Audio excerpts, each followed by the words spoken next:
time. So I'm with It's you. it's as if they know. So I think I just hit record, and yep, that seems like we're going. So I'm going to go ahead and just say, to start with, if you would, just sort of say, like, in my I had experience with drug courts as a defense attorney and as an assistant prosecutor, and these are the things that I know from those experiences. So if that Sure. works, and let me Sure. mute myself. And So I had experience with the drug court in Roanoke City and Roanoke County and Salem.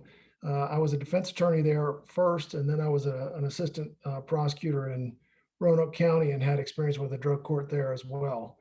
And what I observed is that when people complete that program, it really is very positive, and many of them go on to be very successful and avoid being back in court.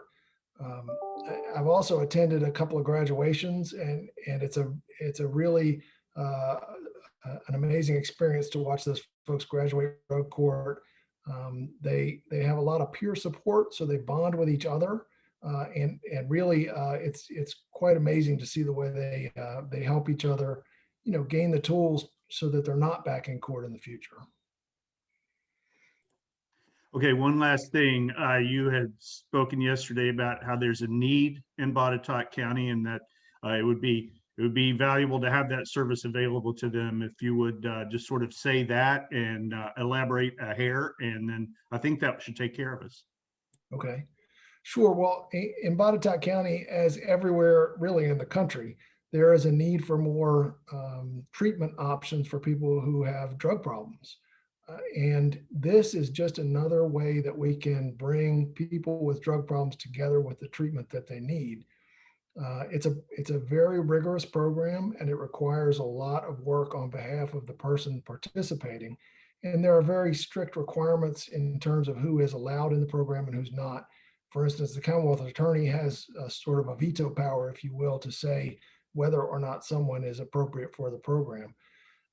But there's clearly the need. We have people, unfortunately, who return to court over and over again simply because they are addicted to drugs.